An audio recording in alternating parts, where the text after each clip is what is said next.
야담 이야기. 머슴이 먹을 개구리를 살린 농사꾼 때문에. 화수분이라는 말 들어보신 적 있으시죠? 꺼내도 꺼내도 끝도 한도 없이 나오는 보물단지를 화수분이라고 했습니다. 오늘은 이 화수분에 얽힌 이야기를 하나 해볼까 합니다. 옛날에 참 가난하게 사는 농사꾼이 있었습니다. 예나 지금이나 농사꾼 살기는 어려웠습니다. 그런데 한 해 여름에는 흉년이 들어서 먹을 것이 똑 떨어졌습니다.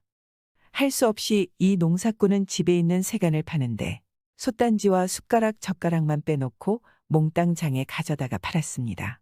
그렇게 해서 겨우 쌀 한 대박을 받아 가지고 오는데 오다 보니 웬 사람이 큰 함지에다 개구리를 잡아서 잔뜩 넣어 가지고 가더란 말입니다.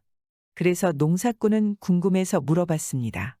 그 개구리는 못에 쓰려고 잡아가지고 가시오 했더니 나는 저기 김씨 양반 댁의 머슴인데 흉년 때문에 먹을 것이 없어 개구리라도 잡아서 같이 구워 먹으려고 그러죠. 라고 말하는 거였습니다. 흉년이 들어서 내남 없이 살기가 어렵긴 어려운 모양이었던 것입니다. 개구리까지 잡아다 먹을 생각을 한 걸 보니 그래도 한창 팔딱팔딱 뛰어다닐 산개구리를 잡아가지고 가는 걸 보니 개구리들이 참 안 돼 보였습니다. 저것들도 한 세상 살려고 나왔을 텐데 여름 한철 살아보지도 못하고 죽게 되었구나 싶어서 농사꾼은 머슴에게 그 개구리를 저한테 팔라고 했습니다. 내 이 쌀 한 대박을 드릴 터이니 그 개구리를 나한테 파시오.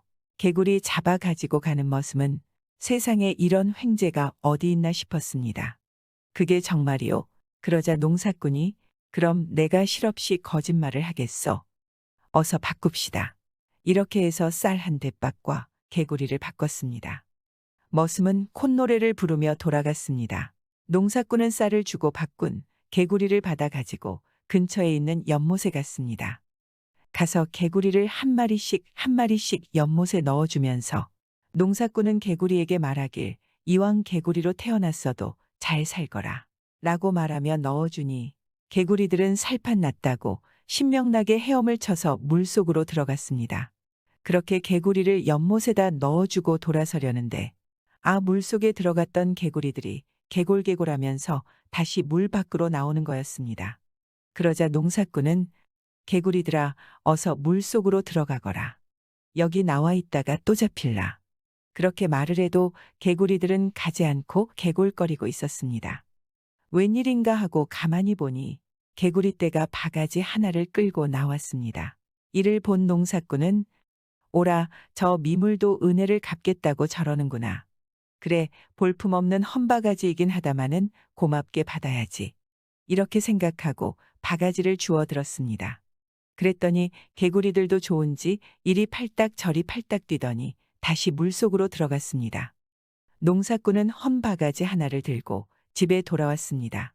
집에 돌아오니 아내가 세간 팔아서 사온 쌀을 내놓으라고 그러는 거였습니다. 그러자 농사꾼은 땅을 쳐다보며 쌀 대신에 빈 바가지 하나 얻어왔어.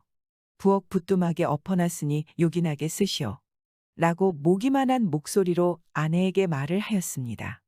그러자 아내가 놀라서 부엌에 나가보더니 에이 농담도 잘하는구려. 빈 바가지라더니 쌀이 하나 가득 들어있구먼. 당신 날 놀리는 거요. 라고 아내가 이상한 소리를 해서 부엌에 나가봤더니 참말이었던 것입니다. 조금 전까지만 해도 텅텅 비어있던 바가지에 어느새 하얀 쌀이 철철 넘치게 들어있던 것입니다. 농사꾼 내외는 그 쌀로 밥을 지어 배불리 잘 먹었습니다. 그런데 그 이튿날 아침에 아내가 부엌에 나가보니 어제 텅텅 비워놓은 바가지에 또 쌀이 하나 가득 들어있었던 것입니다. 여보, 이리 좀 와보우. 바가지에 또 쌀이 들어있어요. 아내가 농사꾼에게 놀라서 말하니 농사꾼이 가보니 참말이었던 것입니다. 그러고 보니 이 바가지가 바로 말로만 듣던 화수분 바가지인 모양이었던 것입니다. 쌀을 퍼내고 나면 가득 차고 또 퍼내고 나면 가득 차고 이러니 농사꾼 부부는 살판이 났습니다. 개구리들이 저희 목숨을 살려준 공을 갚으려고 내게 이런 보물을 줬구나. 이걸 어찌 나 혼자 쓸 소냐.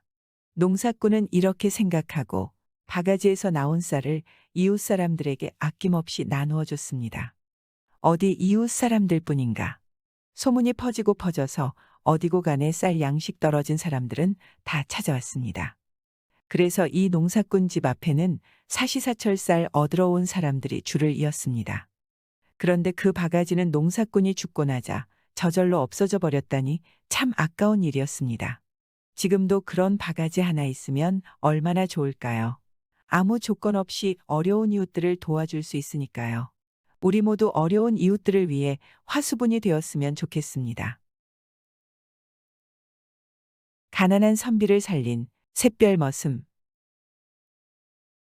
옛날에 글 읽는 선비가 한 사람 살았는데 벼슬도 못하고 글만 읽으면서 살다 보니 사는 형편이 참 말이 아니었습니다. 아니할 말로 눌러도 못 밖에는 나올 게 없는 그런 형편이었습니다. 그도 그럴 것이 조상 대대로 벼슬 없는 선비로 살아와서 물려받은 재산도 없지 옛날 법이라는 게 되먹지 못해서 양반은 굶어 죽어도 일은 못한다지. 이러니 입에 풀칠이라도 하고 사는 게 오히려 신통할 정도였습니다. 이 사람이 어린 아들 둘을 두었는데 한 해는 먹을 것이 없어서 아들 형제가 몇 날 며칠 아무것도 못 먹고 쫄쫄 굶게 됐습니다. 마침 가을이라 집집마다 가을거지 채비를 할 때인데 보다 못한 아내가 남편더러 채근을 했습니다. 여보, 이러다가는 저 어린 것들이 다 굶어 죽게 생겼으니 논에 서 있는 벼이삭이라도 좀 잘라다 먹입시다. 라고 말하니 선비는 아무리 배가 고파도 남이 애써 농사 지어 놓은 곡식에 어찌 함부로 손을 댄단 말이오. 라고 말을 하는데 아내는 버럭 화를 내며 그까짓 벼이삭 몇 개 자른다고 표가 나겠어. 고집 부리지 말고 오늘 밤에 나가서 몇 개 잘라오시오. 라고 윽박질렀습니다. 선비는 어쩔 수 없어서 할 일 없이 그날 밤이 이슥하기를 기다려 낫을 들고 나갔습니다.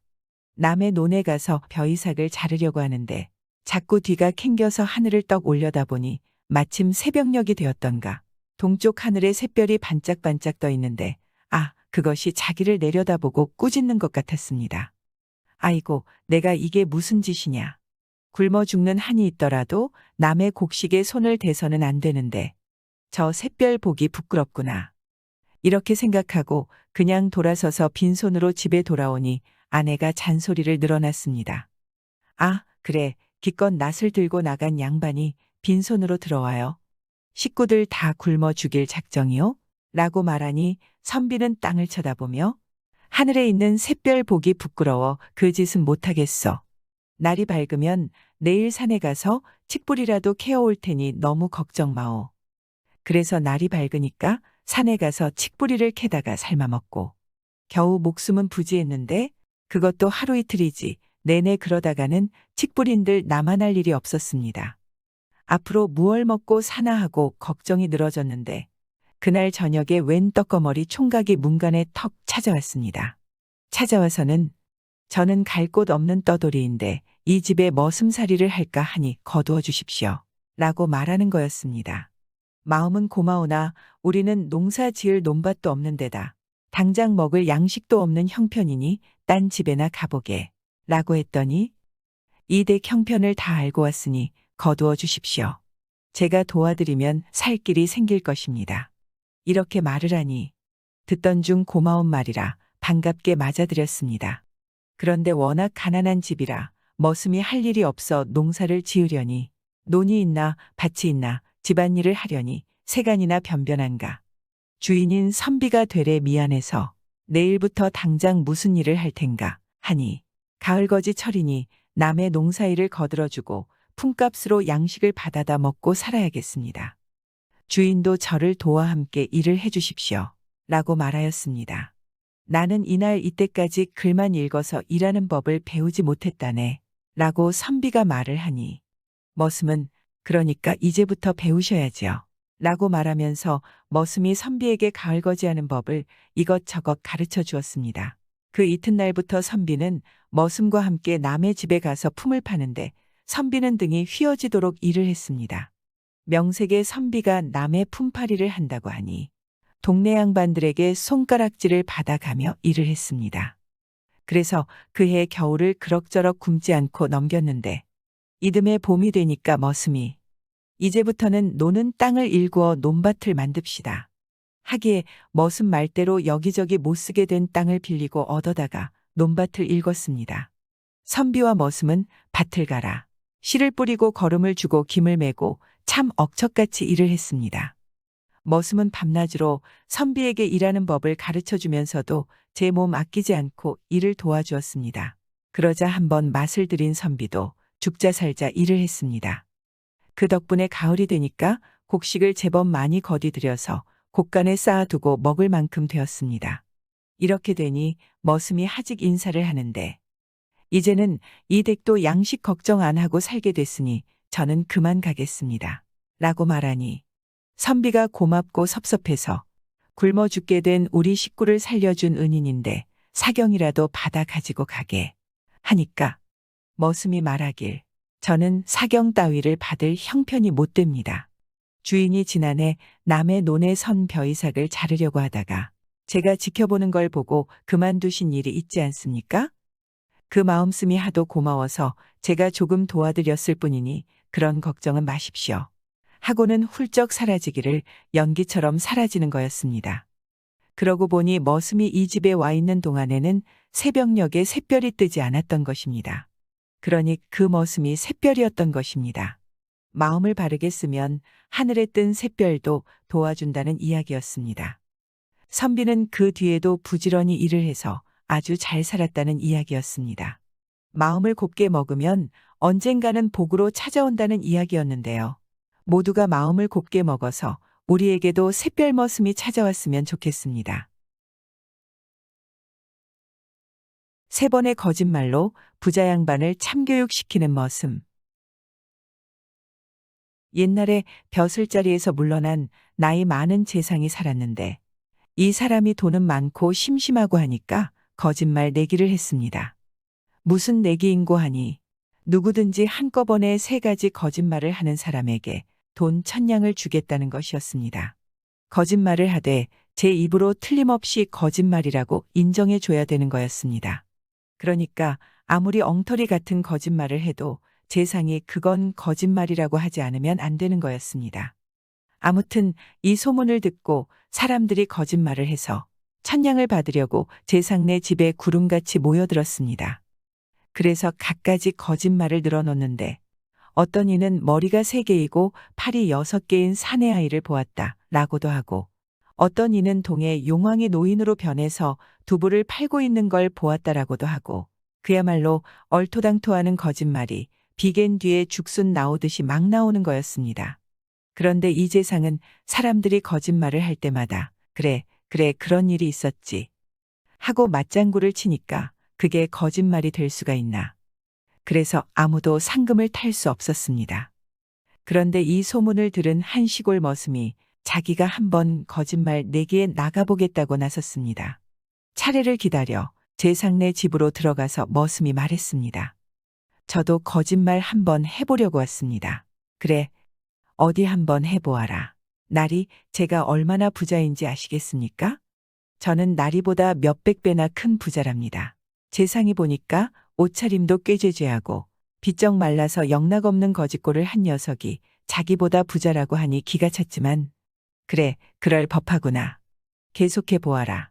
라고 재상이 말하니 이 머슴이 거짓말을 늘어놓기 시작하는데 제가 어쩌다가 이렇게 부자가 되었느냐 하면 잘 들어보십시오. 그게 소를 잘 키워서 그렇답니다. 소를 어떻게 키우느냐 하면 나무 상자 안에다 키우지요.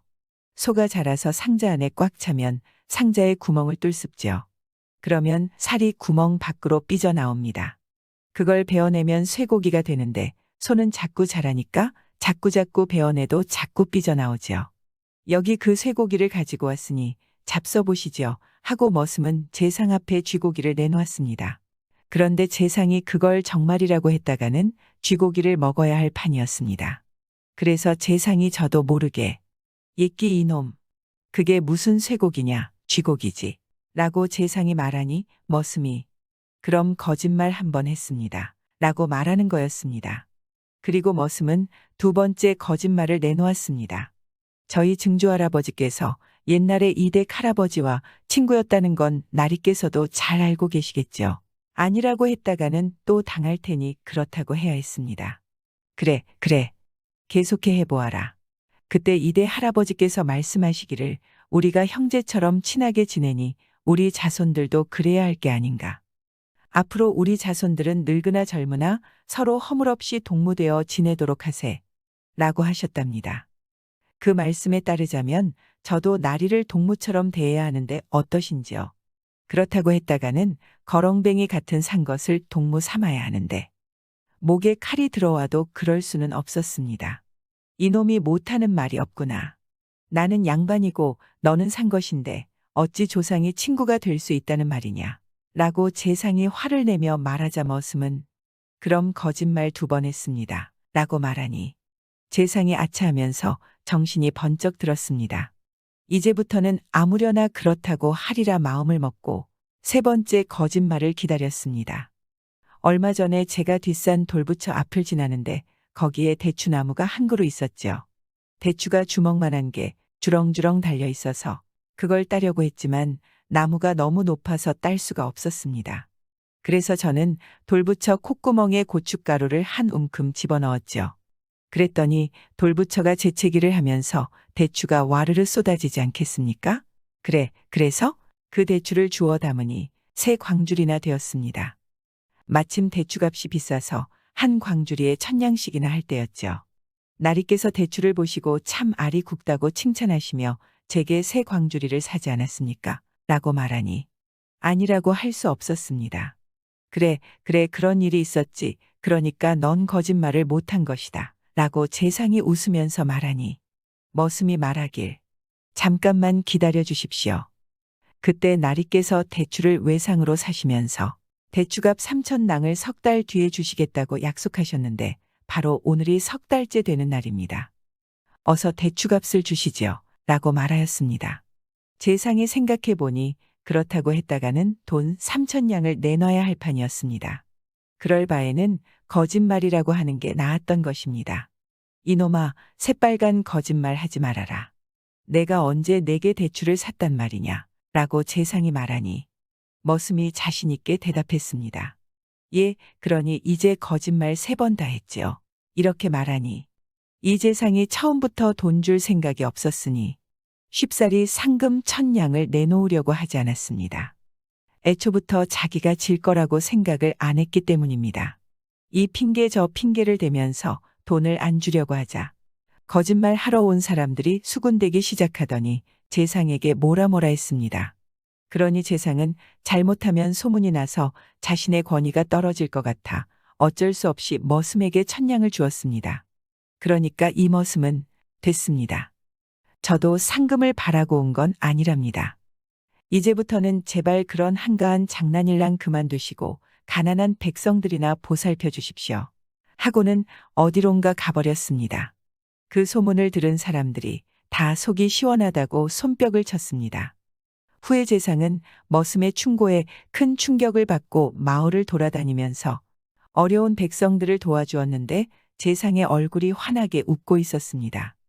한 설문조사에서 은퇴자들에게 자신에게 돈 쓰기와 도움이 필요한 사람 도와주기 중 어느 것이 더 큰 행복감을 주는지 물어보았는데 후자라고 대답한 사람이 3배는 더 많았다고 합니다. 여러분도 더욱더 행복해지려면 어려운 이웃을 도와가면서 사는 것도 행복의 지름길이라고 생각합니다.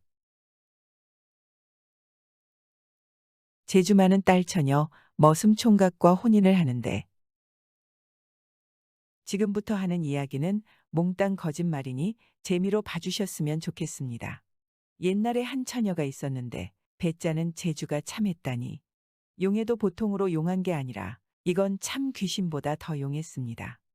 하루아침에 삼배 12피를 짜는데 삼을 베다가 껍질을 벗겨서 삼을 삼아 꼬리를 감고 삼시를 날고 메어서 배틀에 걸어 짤깍짤깍 12피를 눈 깜짝할 사이에 짜냈던 것입니다.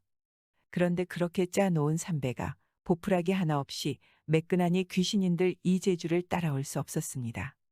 이 처녀가 관연하여 신랑감을 구하는데 저처럼 재주 많은 사람이 아니면 시집을 안 가겠다고 그러니 세상에 그만한 재주를 가진 신랑감이 어디 흔한가.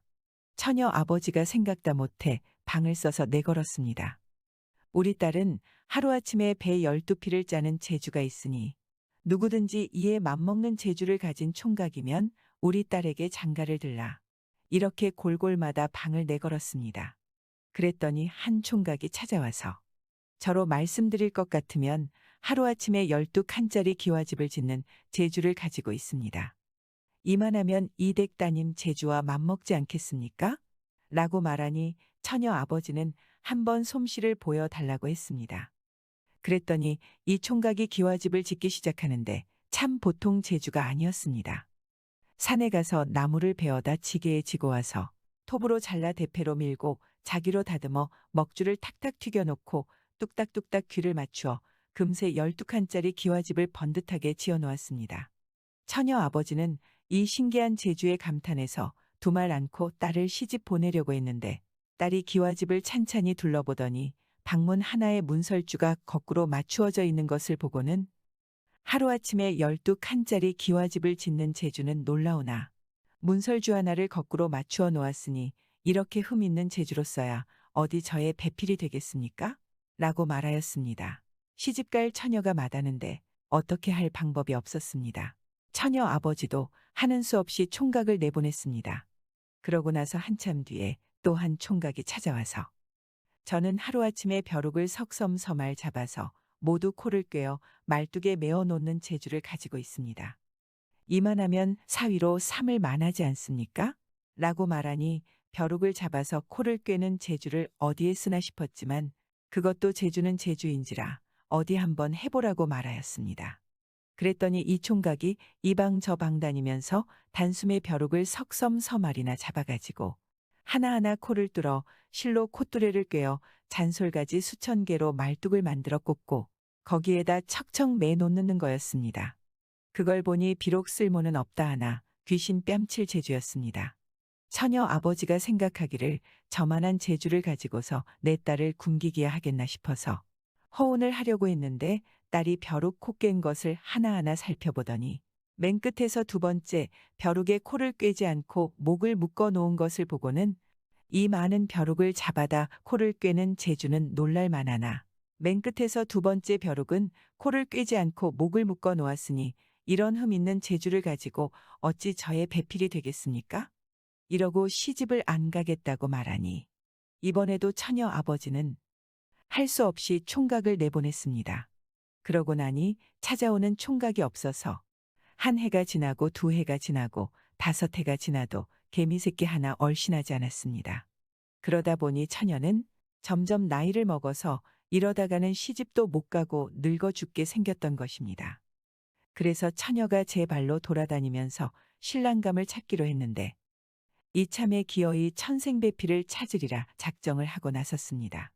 신들매를 바짝 조이고 나서서 여기저기 돌아다녀 봐도 쓸만한 신랑감을 찾을 수가 없었습니다. 그렇게 허탕을 치며 몇 해를 돌아다니다 보니 나이는 점점 더 많아지고 이제는 정말 시집가기 다 글렀다 싶었습니다. 에라, 배필을 못 구할 바에는 살아서 무엇하나 차라리 죽어버릴란다. 이렇게 작정을 하고 높은 산에 올라갔습니다.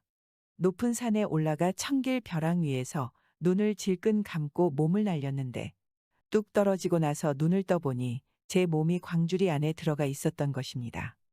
가만히 살펴보니 산 밑에서 웬 총각이 광주리를 받쳐 들고 서 있는데 그 광주리 안에 처녀가 들어가 있었던 것입니다. 그래서 처녀가 그 총각에게 이게 어찌 된 일이냐고 물으니 총각이 하는 말이 내가 벼랑 밑에서 나무를 하다 보니 벼랑 위에서 웬 사람이 몸을 날려 떨어지기에 얼른 대밭에 가서 낫으로 대를 베어 칼로 쪼개고 다듬어 대쌀을 만들어서 가로로 엮고 세로로 엮어 대광주리를 만들어 떨어지는 사람을 받았는데 그게 바로 당신이요. 이렇게 말하는 거였습니다. 처녀가 듣고 보니 이 사람이야말로 제가 찾던 신랑감이었던 것입니다. 벼랑 위에서 사람이 떨어지는 걸 보고 그 사이에 대를 베어 쪼개고 다듬어 광주리를 만들어 사람을 받았으니 이보다 더 용한 재주가 어디에 있나. 이런 재주를 가진 사람이면 하늘이 낸 배필임에 틀림없다. 이렇게 생각하고 그 총각과 혼인을 했다는 이야기입니다. 나무꾼이 신선을 살리니 그림에서 수리. 옛날 백두산 기슭에 총각 나무꾼이 살았는데 이 총각은 날이면 날마다 백두산에 올라가 나무를 해다 팔아서 홀어머니를 봉양했습니다. 이 나무꾼은 동네에서 효자라고 소문이 자자했습니다. 한 번은 동지섣달 추운 겨울에 산에 가서 나무를 하는데 어디서 희미하게 앓는 소리가 들리는 거였습니다. 사람이 몹시 아파서 앓는 소리 같은데 도무지 이 산중에 누가 살기에 저런 소리가 나나 하고 소리 나는 곳으로 가봤는데 가보니 전에 못 보던 움막이 한 채 있었습니다. 앓는 소리는 그 움막에서 새어 나오는 거였습니다. 이 총각이 백두산에 나무하러 다닌 지 10년이 넘었는데 이곳에 이런 움막이 있는 것은 처음 보는 거였습니다. 이상하게 생각하고 움막에 들어가 보니 방 안에 백발인 노인이 누워 있었습니다. 그런데 금방이라도 숨이 넘어갈 듯이 가르릉거리며 앓고 있었는데 노인을 잡고 흔들어 깨워도 정신이 없기에 제가 해온 나무로 방에 불을 덮게 떼고 솔껍질을 벗겨 죽을 쑤어 먹였습니다. 온 정성을 다해 간호를 했더니 잠시 뒤에 노인이 정신을 차리는 거였습니다. 그런데 기운이 없어 말은 못하고 눈물만 주르르 흘리고 있었습니다. 그걸 보니 하도 가엾어서 그 다음 날부터 날마다 움막에 와서 노인을 정성껏 보살펴줬습니다. 집에서 쑤어온 미음도 떠먹이고 대소변 수발도 들어주고 이렇게 잘 간호해줬더니 며칠 뒤에는 아주 맑은 정신으로 돌아왔습니다. 노인이 총각 손을 부여잡고 의지할 곳 없는 몸이 산중에서 뜻하지 않게 병이 들어 죽는 줄 알았더니 젊은이 덕택에 다시 살아났네 하고 참 고마워하더니 지필묵을 꺼내가지고 그림 한 폭을 그려서 총각에게 주는 거였습니다. 노인의 손끝에서 붓이 펄펄 나는 듯하더니 푸른 소나무에 흰 두루미가 한 마리 앉아있고 바위 밑에 맑은 샘물이 솟아나는 그림 한 폭이 금세 그려져 나왔습니다. 그리고 백발 노인이 말하길 가진 것이라고는 그림 그리는 재주뿐이라 이것으로 보답하려 하니 사양 말게나. 그래서 그림 한 폭을 얻어가지고 집에 돌아왔습니다. 이튿날 총각이 그림을 품에 넣고 또 산에 나무를 하러 갔습니다. 그런데 웬일인지 어제까지 그 자리에 있던 움막이 온데간데 없이 사라졌습니다. 움막이 없으니 당연히 노인도 없었습니다. 그것 참 이상한 일도 다 있다 생각하면서 나무를 했습니다. 나무를 한 짐 해가지고 산을 내려오는데 목이 몹시 말라 근처에 샘물도 없고 해서 그냥 앉아서 쉬는데 심심풀이로 품속에 넣어뒀던 그림을 꺼내보았습니다. 그림 속 경치가 어찌나 좋은지 한참 넋을 잃고 바라보다가 문득 그림 속에서 솟아나는 맑은 물이 참 시원해 보여서 손으로 한번 쓰다듬어 보았습니다. 그랬더니 이게 웬일이야. 그림 속의 소나무에서 학이 날갯짓을 하더니 샘물 그림에서 정말로 맑은 물이 쪼르르 흐르는 거였습니다. 그 물을 손에 받아 마셔봤더니 이게 물이 아니고 술이었습니다. 맛도 향기도 그윽한 술인데 한 모금 마시자마자 정신이 맑아지면서 온몸의 기운이 솟아오르는 거였습니다. 그 노인이 과연 신선이라면 그림에서 나오는 술은 불로장생한다는 신선주일 테니 총각은 보물을 얻어도 아주 큰 보물을 얻었다고 생각하고 집에 돌아와 그림에서 나온 술로 홀어머니 봉양 잘하고 이웃 사람들한테도 달라는 대로 술을 내어줬습니다. 술을 마신 사람들은 모두 병이 낫고 기운이 솟아나니 이 소문이 금세 멀리까지 퍼졌습니다. 소문을 들은 사람들이 구름같이 몰려와 술을 얻고 돈을 놓고 가니 가난하던 총각은 부자가 되어 잘 살게 됐습니다. 그런데 이런 일에는 반드시 못된 사람이 끼어들게 마련이었던 건지 고을 원이 소문을 듣고 그림이 탐나서 사람을 보내 총각을 관하로 불러들였습니다. 듣자 하니 내가 신묘한 그림을 가지고 있다던데 그런 귀한 것을 관에 바칠 생각은 없느냐? 라고 원이 말을 하는데 원이 바라는 대로 그림을 바치면 무사하겠지만 그렇다고 제 것을 무작정 빼앗기고 싶지는 않았습니다. 그래서 딱 부러지게 거절을 했습니다. 눈독을 들인 원이 그런다고 순순히 물러서질 않았습니다. 구시라치들을 부추겨 송사를 걸게 해가지고 며칠 뒤에 다시 총각을 잡아들였습니다. 네 이놈 그런 줄 몰랐더니 요사스러운 물건으로 백성들을 현혹시켜 돈을 벌었겠다. 여기 내 술을 먹고 병이 난 증인이 있으니 딴소리 말렸다. 라고 원이 총각에게 호통을 쳤습니다. 관에서 벼르면 되는 일도 안 되고 안 되는 일도 되는 법이니 어쩔 수가 없었습니다.